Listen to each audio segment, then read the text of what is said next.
The receipt fell out of Julia's purse like a confession written in black ink on white paper. Adult Emporium, $127.43. I held it under the fluorescent light of my workshop, squinting at the itemized list. Handcuffs, lubricant, and something called a pleasure enhancer that cost more than my monthly beer budget. My name is Jake Morrison, and I fix things for a living. Broken transmissions, busted radiators, shattered axles. I've got grease permanently embedded under my fingernails and motor oil stains on every shirt I own. What I couldn't fix, apparently, was my marriage. I stood there in the midnight silence of my workshop, surrounded by the familiar smell of WD-40 and old coffee, holding evidence that my wife of 18 years was screwing someone else. The rational part of my brain told me to confront her immediately. The darker part, the part that had been growing stronger these past few months of cold shoulders and mysterious late nights, whispered something different. Revenge, I said to the empty garage. The word tasted bitter and sweet at the same time. I walked back into our house on Maple Street, past the family photos that now looked like lies hanging on the wall, and found Julia's purse on the kitchen counter. She was upstairs, probably dreaming about her lover while lying next to her husband like nothing had changed. The receipt went back exactly where I found it, but the expensive lubricant bottle got a special treatment in my workshop. I emptied it carefully, cleaned it thoroughly, and refilled it with something that would make their next encounter memorable. Superglue, the industrial-strength kind I used for automotive repairs. Clear, odorless, and absolutely devastating when used incorrectly. I sealed the bottle perfectly and placed it back in the shopping bag hidden in Julia's closet. Then I sat in my recliner with a beer and waited for the show to begin. 3 days later, Julia announced she was going to a yoga retreat in the mountains. "Just need some time to center myself," she said, not meeting my eyes. She packed her overnight bag with unusual care, including items that had nothing to do with meditation. "Have fun stretching," I told her, and she actually blushed. I followed her at a distance in my pickup truck, keeping well back on the winding mountain roads. The yoga retreat turned out to be the Pines Motel, a rundown establishment that rented rooms by the hour. Julia's Honda was parked next to a silver Mustang that belonged to Derek Walsh, her coworker from Carville Architecture. Derek was everything I wasn't. Tall, gym-sculpted, with perfect teeth and hair that looked professionally styled even when he was supposedly relaxing. He drove a car that cost more than I made in 2 years and wore suits that probably cost more than my mortgage payment. I parked behind a dumpster and waited. 20 minutes later, the screaming started. Through the thin motel walls, I could hear Julia's voice, high and panicked. "It won't come off! Derek, it won't come off!" Derek's response was a string of profanity that would have made a sailor proud. "What the hell is in this stuff? Jesus Christ, Julia, we're stuck!" I walked calmly to Derek's Mustang and left a note under the windshield wiper. "Looks like you two are really bonding now. Hope the yoga was enlightening, a friend." The next morning, Julia came home walking funny and wearing sunglasses indoors. She claimed she'd pulled a muscle during an intensive stretching session. I nodded sympathetically and offered to make her breakfast. "That's sweet of you, Jake," she said, and for a moment I almost felt guilty. Almost. Word travels fast in a town like Millfield. By Tuesday, half the population knew that Derek Walsh had spent 4 hours in the emergency room with what the nurses were calling an unusual adhesive situation. By Wednesday, everyone knew Julia Morrison had been his yoga partner. I was under the hood of a '98 Chevy when Ray Patterson found me at the garage. Ray used to be a cop before he decided bartending was more honest work. Now he ran Murphy's Tavern and served as the unofficial confessor for every broken soul in town. "Heard your wife's been practicing some interesting yoga positions," he said, lighting a cigarette. I kept my head buried in the engine compartment. "News to me. I thought yoga was supposed to be relaxing." "Jake," Ray's voice got serious. "Half the town's talking, the other half's laughing. You need to decide what you're going to do about this." I straightened up and wiped my hands on a rag. "What would you do, Ray?" "Me. I'd probably end up in jail." He took a long drag. "But you're smarter than me. Always have been. Just remember, if you're going to play this game, you better be ready to win it." That afternoon, I paid a visit to Mrs. Kent, our 73-year-old neighbor, who knew everyone's business better than the town newspaper. I found her tending her garden, which gave her a perfect view of every house on the street. "Afternoon, Mrs. Kent. Beautiful roses this year." She beamed at the compliment. Why, thank you, Jake. How's Julia feeling? I noticed she's been walking a bit stiff lately. Actually, that's what I wanted to talk to you about. I lowered my voice conspiratorially. She's been to several doctors. They think it might be something serious, some kind of rare condition that affects, well, intimate areas. Kent's eyes widened with the hunger of someone who'd just been handed the gossip equivalent of a winning lottery ticket. Oh my, she whispered. How terrible. Is it contagious? The doctors aren't sure yet. They're running tests. But they did say she should avoid close contact with people until they know more. Within 2 hours, Mrs. Kent had called 17 people. By evening, the story had evolved into Julia having some kind of exotic sexually transmitted disease that caused people to stick together. The emergency room visit suddenly made perfect sense to everyone. I was fixing dinner when Julia came home from work, her face flushed with anger and embarrassment. People are staring at me, she said, and whispering. Mrs. Henderson from accounting actually stepped away when I tried to talk to her. That's strange, I said, stirring the pasta sauce. Maybe she's coming down with something. It's not just her. Everyone's acting weird. Even Derek won't return my calls. I bet he won't, I thought. Derek Walsh's reputation as the office stud had probably taken a serious hit when word got out about his glue-related medical emergency. I'm sure it'll blow over, I told her. Small-town gossip always does. But I was just getting started. The next evening, I waited until Julia was in the shower before I made my move. Her phone was charging on the nightstand, and she'd never changed her passcode. Our anniversary date. How sentimental. I scrolled through her text messages with Derek, screenshotting the most incriminating ones. Messages about hotel rooms and lies they'd told their spouses. Photos that would make a porn star blush. Plans for a weekend getaway to celebrate Derek's promotion. I created an anonymous email account and sent the screenshots to 5 people. Derek's wife, Michelle. Julia's boss, Mr. Carville. Derek's gym buddy, Tom. Julia's sister, Sarah. And the office gossip queen, Linda Martinez. The subject line read, "The thought you should know." Friday morning, Derek didn't show up for work. By lunch, Michelle Walsh had changed her Facebook status to "It's complicated" and posted a photo of Derek's clothes in a pile on their front lawn, with the caption, "Free to a good home," slightly used by someone else's wife. Julia came home that evening, looking like she'd been hit by a truck. Derek's been suspended, she said, slumping onto the couch. Someone sent inappropriate photos to the whole office. HR is conducting an investigation. That's terrible, I said, not looking up from my newspaper. Any idea who would do such a thing? His wife thinks it was me. She's telling everyone I'm some kind of psycho stalker who drugged him and took compromising photos. I had to bite my lip to keep from laughing. Michelle Walsh had quite an imagination. Well, you know what they say, I told Julia. The truth always comes out eventually. Zavtadidshly mentioned. She looked at me sharply, and for a moment I wondered if she suspected something. But then Maddie, our 15-year-old daughter, came bouncing down the stairs complaining about her math homework, and the moment passed. And Zavtadich won over. That night, I lay in bed listening to Julia toss and turn beside me. She kept checking her phone, probably hoping for a message from Derek that would never come. I'd made sure of that by sending him a follow-up email from Julia's account, threatening to tell his wife about their other affairs if he didn't leave her alone. Sometimes the best revenge is just letting people destroy themselves. The Millfield High School gymnasium smelled like sweat, rubber, and teenage desperation. It was the same smell from when I'd played basketball here 25 years ago, back when my biggest worry was whether Jenny Carlisle would go to prom with me. Now I was sitting in these same bleachers, watching my daughter play volleyball while my marriage disintegrated in slow motion. Julia sat 3 rows ahead of me, pointedly not making eye contact.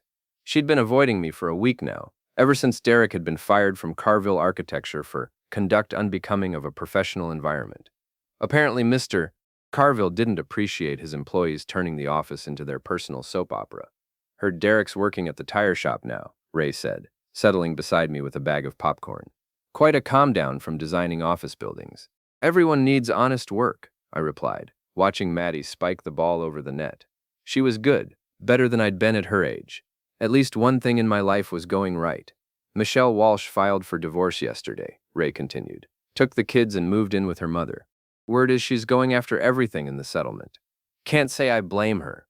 Ray gave me a sideways look. You're taking this whole thing pretty well, Jake. Most men would be throwing punches or throwing lawyers by now. Maybe I'm not like most men. No, Ray said slowly. I don't think you are. The game ended with Millfield winning in straight sets. Maddie jogged over to the bleachers, her face glowing with victory sweat and teenage pride. "Did you see that last spike, Dad? Right down the line." "I saw it, sweetheart. You're getting better every game." Julia appeared at my shoulder, her smile forced and brittle. "Ready to go home?" "Actually," I said, standing and stretching, "I thought we might stop by the Harvest Festival. It's the last night, and Maddie's been wanting to go." The Harvest Festival was Millfield's biggest annual event, a weekend of carnival rides, local bands, and enough fried food to clog every artery in town. It was also where everyone gathered to see and be seen, to catch up on gossip and create new scandals. "I don't think that's a good idea," Julia said quickly. "People are still talking, and I'd rather not—" "What people?" Maddie interrupted. "Talking about what?" Julia and I exchanged glances. We'd managed to keep most of the drama away from Maddie, but teenagers aren't stupid. She'd noticed the tension, the whispered phone calls, the way her parents barely spoke to each other anymore. Nothing important, honey," Julia said. "Just some silly workplace gossip." But I could see the questions in Maddie's eyes, and I knew the protective bubble we'd built around her was starting to crack. We drove to the festival in uncomfortable silence, the radio filling the space where conversation used to be. The fairgrounds were packed with families, enjoying the crisp October evening. The smell of caramel apples and funnel cakes mixed with the diesel exhaust from the carnival rides. "I'm going to find Ashley and Emma," Maddie announced, spotting her friends near the Ferris wheel. She disappeared into the crowd before either of us could object. Julia and I stood awkwardly beside the ring toss game, watching families that seemed happier than ours. "Jake," she started, then stopped. "We need to talk." "About what?" "You know what?" She looked around nervously. "About Derek, about what happened." "What about Derek? I thought he was just your coworker." Her face flushed red. "Don't play dumb. I know you know." Before I could respond, a familiar voice cut through the carnival noise. "Well, well, if it isn't the happy couple." Samantha Pierce stood behind us, her arms crossed and her expression cold. Sam had been Julia's best friend since college, her maid of honor at our wedding, and the godmother to our daughter. She was also the one person in town whose opinion Julia cared about more than anyone else's. "Hi, Sam," Julia said weakly.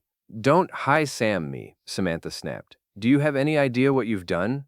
Derek Walsh is ruined. His marriage is over, his career is destroyed, and his kids won't even talk to him. All because you couldn't keep your legs closed." "Sam, please," Julia whispered, glancing around to see if anyone was listening. "Not here." "Where then? You won't return my calls. You've been hiding like a coward for 2 weeks." I should have walked away, should have let them fight it out in private. But something in Samantha's tone made me stay and listen. "I tried to warn you," Sam continued. "I told you Derek was bad news, but you wouldn't listen. You were so flattered that some hotshot architect was paying attention to you that you forgot you had a family." "It wasn't like that," Julia protested. "Wasn't it? Then explain the hotel receipts. Explain the lingerie I saw you buying. Explain why you lied to your husband and your daughter for 6 months. 6 months. I felt like I'd been punched in the stomach. I'd suspected the affair had been going on for a while, but hearing the timeline made it real in a way that hurt more than I'd expected. "You don't understand," Julia said, tears starting to flow. "Jake and we've been growing apart for years. He doesn't talk to me anymore, doesn't see me. Derek made me feel alive again." "So you decided to blow up everyone's life?" Sam's voice was getting louder, attracting stares from other festival goers. "Derek's kids are in therapy, Julia. His 8-year-old son asked his mother why Daddy doesn't live with them anymore." That's when I realized something was wrong with this picture. Samantha was angry, but not at me. She was angry at Julia for getting caught, not for having the affair in the first place. And she knew too many details about Derek's situation. "How do you know so much about Derek's kids?" I asked. Both women turned to look at me as if they'd forgotten I was there. "What?" Sam said. "You seem to know a lot about Derek's personal life, his kids, his therapy sessions, his job situation. That's pretty detailed information for someone who supposedly warned Julia to stay away from him." Sam's face went pale. Michelle and I have been talking. She needed someone to vent to." When did you and Michelle Walsh become friends? You've never mentioned her before." The silence stretched out like a tightrope. Around us, the carnival continued its cheerful chaos, but the three of us stood frozen in a bubble of tension. "Sam?" Julia's voice was small and confused. "What's he talking about?" That's when Samantha Pierce, my wife's best friend and my daughter's godmother, made the mistake that would destroy her life. You always were too smart for your own good, Jake Morrison. And suddenly, everything clicked into place. It was you. The words came out of my mouth before I'd fully processed the thought, but as soon as I said them, I knew they were true. Samantha Pierce hadn't been trying to stop Julia's affair. She'd been orchestrating it. Jake, what are you talking about? Julia looked back and forth between us, confusion and fear warring on her face. But Samantha's expression had changed completely. The righteous anger was gone, replaced by something cold and calculating that I'd never seen before. You figured it out, she said calmly. I wondered if you would. Figured what out? Julia's voice was rising. What's going on? I kept my eyes locked on Samantha. How long have you been planning this, Sam? How long have you been working to destroy my marriage? 3 years, she said without hesitation. Ever since you cost my husband his job. The memory hit me like a sledgehammer. 3 years ago, I'd been doing some work on the books for Pierce Construction, Sam's husband's company. I'd discovered that Tom Pierce had been skimming money from client accounts, inflating material costs, and pocketing the difference. When I'd found evidence of the fraud, I'd gone to the police. Tom Pierce had been arrested, convicted, and sent to prison for 18 months. His construction company had collapsed, leaving Sam to raise their 2 kids alone while working double shifts at the hospital. Tom stole money from people who trusted him, I said. I didn't have a choice. You had a choice, Sam hissed. You could have come to me first, could have given him a chance to make it right. Instead, you went straight to the cops and destroyed my family. So you decided to destroy mine. Julia was staring at both of us, like we were speaking a foreign language. I don't understand. Sam, what does Tom's legal problems have to do with Derek and me? Samantha laughed, a bitter sound that cut through the carnival noise. Oh, honey, you really don't get it, do you? Derek wasn't some random office romance. I introduced you to at the Christmas party, remember? I made sure you were seated next to him at the company dinner. I even suggested that yoga retreat where you first connected. The color drained from Julia's face. No, that's not. You were helping me work through my marriage problems. You said Jake was taking me for granted.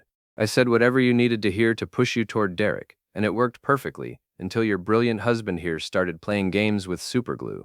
I felt a surge of pride despite everything. You knew about that. Derek called me from the emergency room, crying like a baby. I had to convince him not to press charges for assault. Wait, Julia interrupted. Derek called you. Why would he call you? Another piece of the puzzle clicked into place. Because they were already involved, I said. Sam wasn't just setting you up with Derek. She was sleeping with him herself.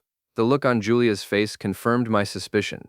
Betrayal, hurt, and rage cycled through her expressions like a slot machine landing on the worst possible combination. You bitch, Julia whispered. You were sleeping with him while you were pushing me toward him? Derek has appetites, Sam said with a shrug. One woman was never going to be enough for him. But having him seduce you served my purposes perfectly. Which were what, exactly? I asked. To make you suffer the way I suffered. To watch your perfect little family fall apart piece by piece. To see you lose everything that mattered to you. Her voice was getting louder, attracting more attention from the festival crowd. I wanted you to feel as helpless and humiliated as I felt when the police dragged my husband out of our house in handcuffs. So you manipulated my wife into an affair. I gave her permission to do what she already wanted to do. Julia's been unhappy for years, Jake. All I did was show her there were other options. Julia slapped her. The sound cracked through the air like a gunshot, and suddenly we were the center of attention. Families with cotton candy and corn dogs stopped to stare. Teenagers pulled out their phones to record the drama. You destroyed my marriage for revenge? Julia screamed. You used me to get back at my husband? Your marriage was already dead, Sam shot back, holding her reddening cheek. I just helped bury it. That's when I spotted Maddie pushing through the crowd, her face pale with shock and embarrassment. She'd heard enough to understand that her family was falling apart in front of half the town. Mom? Dad? What's happening? The sight of my daughter's confused, frightened face cut through my anger like a knife. Whatever game Samantha and I were playing, Maddie didn't deserve to be caught in the crossfire. We're leaving, I said, taking Maddie's hand. Now, but Samantha wasn't finished. This isn't over, Jake. You think you've won something here, but you haven't. I've got lawyers, and I've got evidence of what you did to Derek. Assault, harassment, stalking.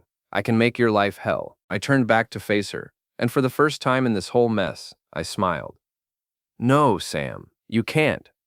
I pulled out my phone and showed her the screen. I'd been recording our conversation for the past 10 minutes. Conspiracy, fraud, Intentional infliction of emotional distress.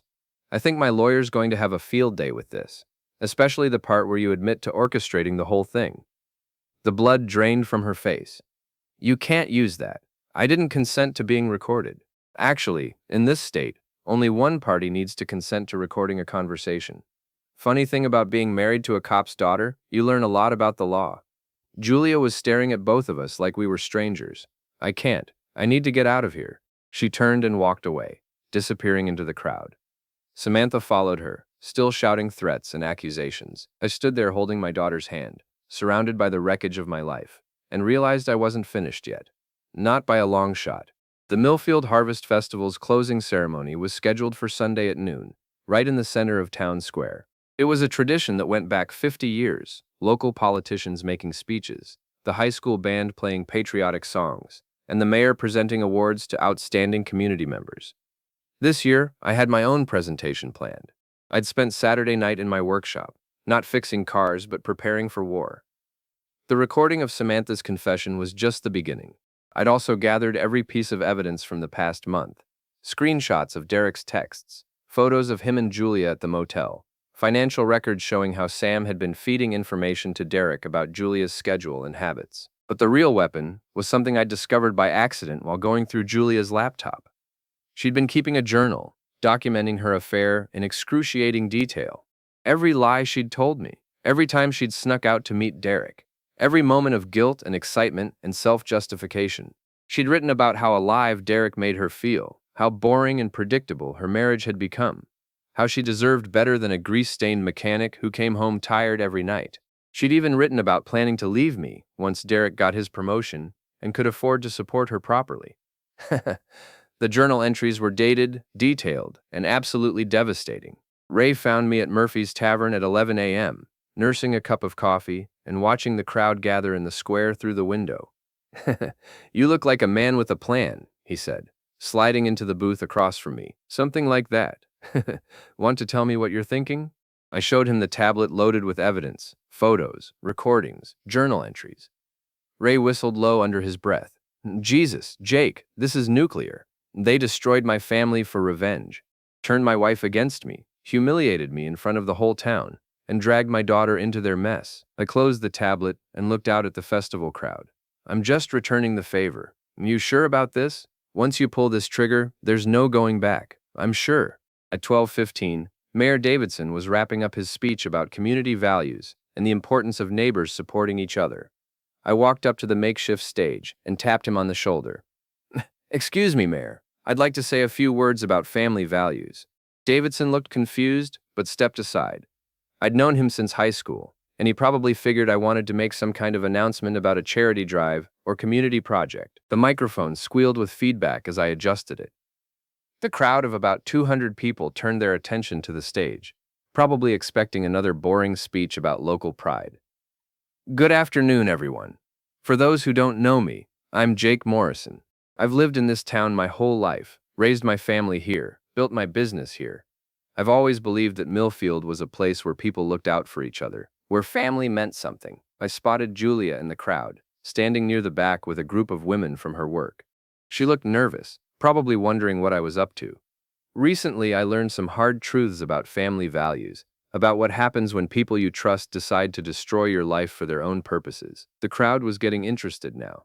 People were pulling out phones, sensing that something dramatic was about to happen. 3 weeks ago, I discovered that my wife of 18 years was having an affair with a coworker named Derek Walsh.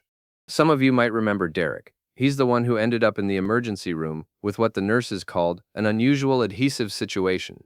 Nervous laughter rippled through the crowd. Julia's face had gone white. Now affairs happen. Marriages fall apart. That's life. But what I discovered yesterday is that this affair wasn't just about two people making bad choices. It was about revenge. I pulled out my phone and connected it to the sound system. "I'd like you all to hear something." Samantha's voice filled the town square, crystal clear and damning. "I wanted you to suffer the way I suffered, to watch your perfect little family fall apart piece by piece, to see you lose everything that mattered to you." The crowd erupted in gasps and murmurs. I spotted Samantha near the bandstand, her face frozen in horror. "That's Samantha Pierce, my wife's best friend and my daughter's godmother. She orchestrated this entire affair as revenge for something that happened 3 years ago.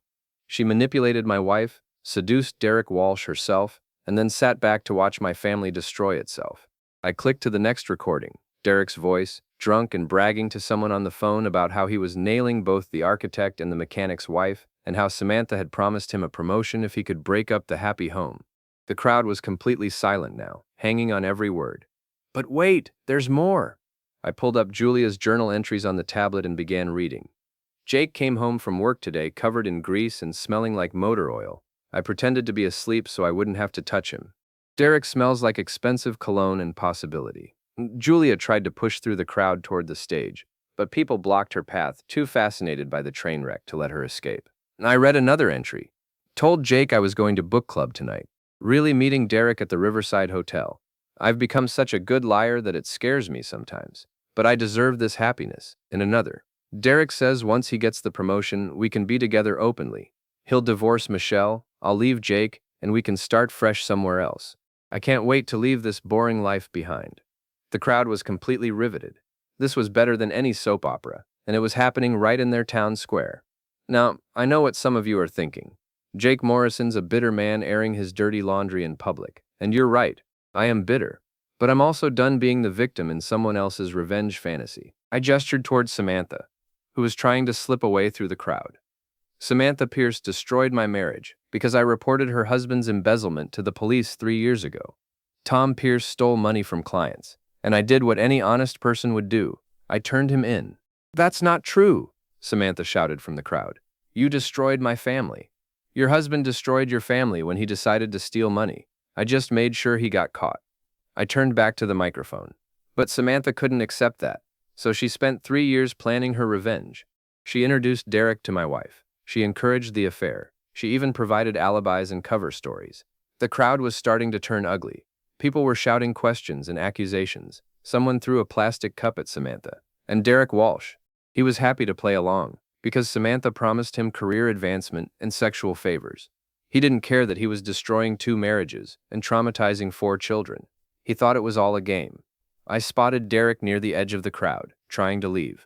He was wearing a tire shop uniform and looked like he'd aged 10 years in the past month. Derek, don't leave now. We're just getting to the good part. The crowd turned to stare at him. Someone shouted, "There he is, the home wrecker." Derek tried to run, but the crowd was too thick. People pressed closer, shouting questions and insults.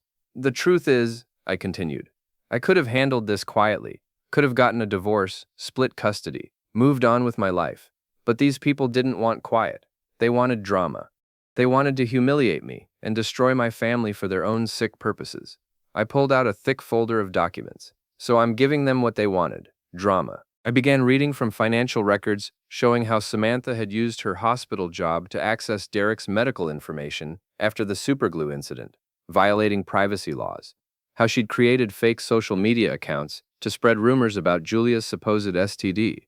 How she'd been embezzling money from the hospital's charity fund to pay for hotel rooms and gifts for Derek. The crowd was getting more agitated. People were shouting for the police, demanding answers, calling for justice. And Julia, I said, looking directly at my wife. My faithful, devoted wife, who deserved better than a boring mechanic.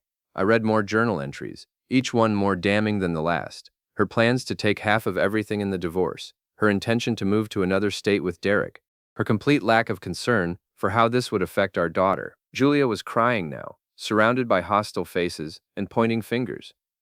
I'm not proud of what I did to Derek with the superglue, I continued. That was petty and dangerous, but I'm not sorry either. Sometimes petty and dangerous is exactly what cheating bastards deserve. The crowd roared its approval. Derek was being pushed and shoved by angry festival goers. So here's what's going to happen, I announced. Julia can have her divorce. She can have half of our assets, as required by law. But she's not getting custody of our daughter, because I have 18 months of journal entries documenting her lies, her affairs, and her plans to abandon her family. I held up a legal document. I've already filed for divorce and full custody. My lawyer says the journal entries alone are enough to prove Julia is an unfit mother. Julia collapsed onto her knees in the middle of the town square, sobbing hysterically. Samantha Pierce is going to face charges for embezzlement, harassment, and conspiracy. The district attorney is very interested in her confession recording. Samantha was being restrained by two police officers who had finally arrived on the scene. And Derek Walsh? Well, Derek's already lost his job, his wife, his kids, and his reputation. I think that's punishment enough. I stepped back from the microphone and looked out at the crowd of shocked, angry, fascinated faces. I came to this town 42 years ago as a baby. I've lived here my entire life, through good times and bad. I've paid my taxes, supported local businesses, and tried to be a good neighbor. But I've learned something important today. I paused for dramatic effect. And sometimes being a good neighbor means making sure the bad neighbors get exactly what they deserve. I walked off the stage and through the crowd, which parted like the Red Sea. Behind me, I could hear Julia still sobbing, Samantha shouting threats from the back of a police car, and Derek being chased toward his broken-down Honda by an angry mob of festival-goers. I found Maddie waiting by my truck, her face pale but determined. "Dad, are we going to be okay?" I put my arm around my daughter's shoulders and looked back at the chaos in the town square. "Yeah, sweetheart, we're going to be just fine." 6 months later, Julia was living in a studio apartment across town, working as a waitress and dating a married insurance salesman who promised to leave his wife. Samantha Pierce was serving 18 months in county jail for embezzlement and harassment. Derek Walsh had moved back in with his mother and was working the night shift at a gas station. And me? I was running the most successful auto repair shop in 3 counties, with a waiting list of customers who respected a man who stood up for himself. Maddie was thriving in school and had started bringing friends around the house again. Sometimes revenge isn't about getting even. Sometimes it's about making sure everyone knows exactly who they're dealing with. Sometimes the best revenge is just telling the truth.